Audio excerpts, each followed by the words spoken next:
Vamos conversar agora com o Dr. Felipe Medeiros, ele que é especialista em cirurgia do aparelho digestivo e vai falar hoje sobre cirurgia bariátrica. Seja bem-vindo, Dr. Felipe, ao nosso Tudo em Dia. Bom dia, obrigado. Eu agradeço a oportunidade aqui de estar podendo esclarecer essas dúvidas aí a toda a população. Qual é a diferença entre bariátrica e cirurgia no aparelho digestivo ou não tem diferença nenhuma? Ótima pergunta. Assim, quem pode fazer cirurgia bariátrica é o cirurgião do aparelho digestivo. Então, Somente? Somente. O cirurgião bariátrico, ele é antes de tudo um cirurgião do aparelho digestivo. Então, o cirurgião do aparelho digestivo, ele é responsável por operar todas as doenças do trato digestivo. Então, esôfago, estômago, pâncreas, fígado, vesícula biliar e vias biliares e a parte de hérnia e intestino. E então, por isso que a cirurgia bariátrica, como mexe com o estômago e intestino, quem está habilitado a fazer esse tipo de cirurgia é o cirurgião do aparelho digestivo. Entendi. Quem é que pode fazer uma cirurgia bariátrica? Bem, os pacientes que a gente seleciona, que tem indicação para fazer cirurgia bariátrica, são os pacientes pelos critérios, né, com obesidade que a gente define a partir do IMC. Então não adianta o paciente chegar dizendo, eu tenho 110 quilos e quero operar. Depende. Se o paciente tiver 110 quilos, mas tiver 2 metros, o IMC dele vai ser um IMC normal. É diferente de um paciente que tem 110 quilos, mas tem 1,50 m, 1,60 m. Então o que a gente usa como critério, na verdade, é o peso e a altura. Então o IMC é quem vai definir. Então os pacientes que têm IMC acima de 35, com comorbidades, ou seja, com diabetes, com hipertensão, com apneia obstrutiva do sono, com qualquer doença óssea da coluna vertebral, qualquer coisa assim. Existem outras indicações também, mas IMC acima de 35 com alguma doença, ou IMC acima de 40, independente de ter doença ou não. Então, independente se ele tem apneia obstrutiva do sono, se ele tem diabetes, se ele tem hipertensão, se ele tiver IMC acima de 40, ele tem indicação.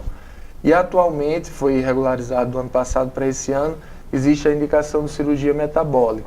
Cirurgia metabólica é para paciente diabético que tem IMC acima de 30. Então, mesmo pacientes com IMC abaixo de 35, mas que têm um diabetes incontrolável, que clinicamente ou com medicação não tem um bom resultado, ele tem indicação também de fazer a cirurgia, mas voltando, ele vai ter uma perda de peso pelo tipo de cirurgia que a gente faz, mas o intuito maior não é a perda de peso desse paciente, é o controle da comorbidade, que no caso é o diabetes.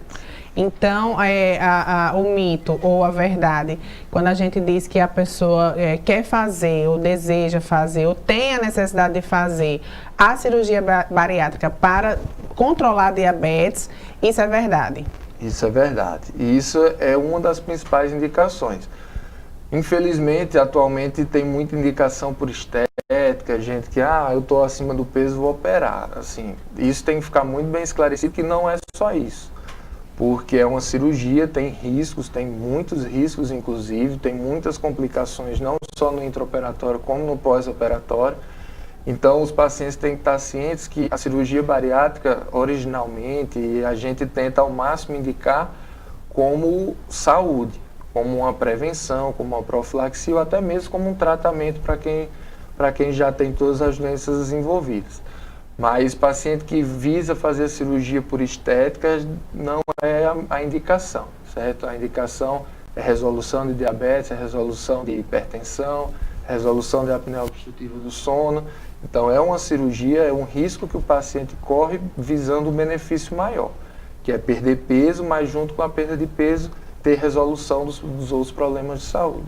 Quais são os tipos, doutor Felipe, de cirurgias existentes hoje? Porque eu sei que todo ano, praticamente de 6 em 6 meses, vocês encontram novidades que a cirurgia bariátrica pode resolver ou que a cirurgia bariátrica tem uma novidade por lá. Mas hoje, quais são as disponíveis?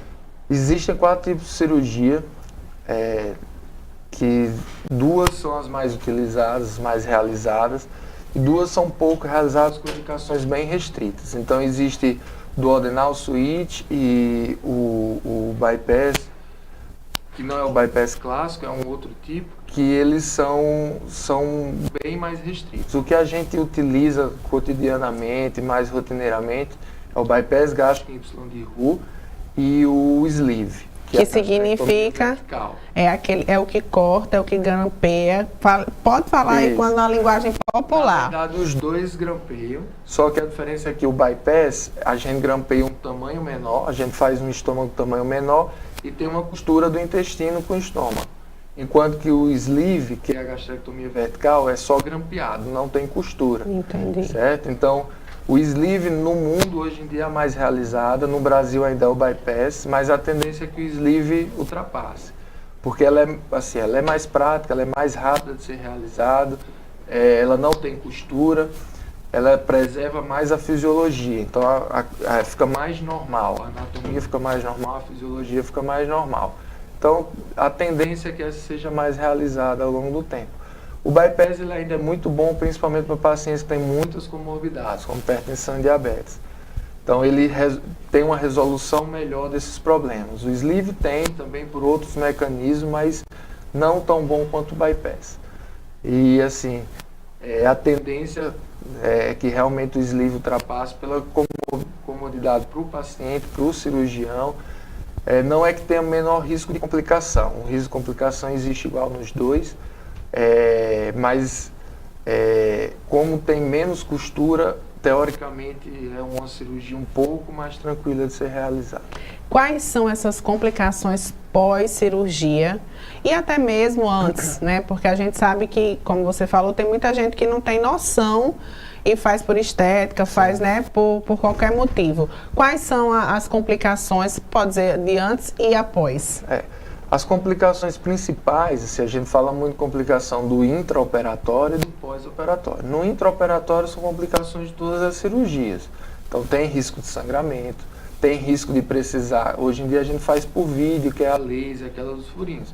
Mas tem risco de precisar cortar para a gente resolver, tem risco de lesão de vaso, tem risco de lesão de outros órgãos e que precisa ser retirado devido à lesão. Então são riscos do intraoperatório mesmo.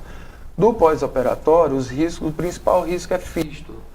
Fístula é a comunicação anormal entre dois órgãos, que não era para existir e termina acontecendo. Como na cirurgia a gente grampeia o estômago, esse grampo ele pode soltar, ele pode abrir, por diversos motivos. Se isso acontecer, aí ocorre o que a gente chama de fístula. Existem tratamentos muito modernos hoje, inclusive a maioria deles por endoscopia, que não precisa nem reabordar o paciente cirurgicamente. Mas esse é o nosso principal medo, nosso principal receio, e é o que a gente evita a todo custo durante a cirurgia. Existem os outros riscos pós-operatórios. Então, assim, existe o risco de reganho de peso, existe o risco de reganho de peso. Existe o risco de depressão, de alcoolismo, existe o risco de depressão, de alcoolismo. Por isso que o pré-operatório tem que ser muito bem feito. Então, precisa de avaliação do psiquiatra, do psicólogo, do nutrólogo ou nutricionista, do cardiologista, do pneumologista. Então, até chegar em você. Até chegar em mim. É uma equipe multidisciplinar. É uma cirurgia que aborda vários aspectos, não é só chegar lá e perder peso. Vai perder peso, tem um componente psicológico, tem a autoestima que muda, tem a facilidade de realizar as coisas que antes eram difíceis. Então, isso tudo muda muito a vida da pessoa. Então, precisa de um acompanhamento multidisciplinar para evitar esse tipo de complicação, que são complicações clínicas. As complicações cirúrgicas, aí é durante o ato cirúrgico mesmo, e os cuidados pós-operatórios com alimentação, toda essa outra parte. Entendi. A história de que tem que tomar remédio para o resto da vida, é verdade? É verdade. Era mais verdade antigamente, por conta do tipo de cirurgia que era feita. Era uma cirurgia que a gente chama, era muito desabsortiva, ou seja, a absorção de nutrientes era muito prejudicada. Além de ter um componente restritivo, ou seja, a gente diminui o volume do estômago. Então, o paciente ele aceita menos comida em quantidade. Além disso, tem um desabsortivo, ele tem alguns distúrbios de nutrição mesmo, de absorção de nutriente, por conta dessa costura que eu falei que a gente faz. Antigamente se fazia costura com um comprimento do intestino muito longo e a desabsorção era bem maior. Hoje em dia a gente tenta regrar mais isso para dar menos problemas nutricionais. Mas mesmo assim vai precisar tomar vitamina, vai precisar fazer reposição de alguns elementos. Então O remédio que precisa tomar para o resto da vida é o polivitamínico. Mas na maioria das vezes ele ganha um polivitamínico, mas perde uma insulina, perde um remédio da pressão, perde o remédio do diabetes. Então ele troca 5, 6 por 1.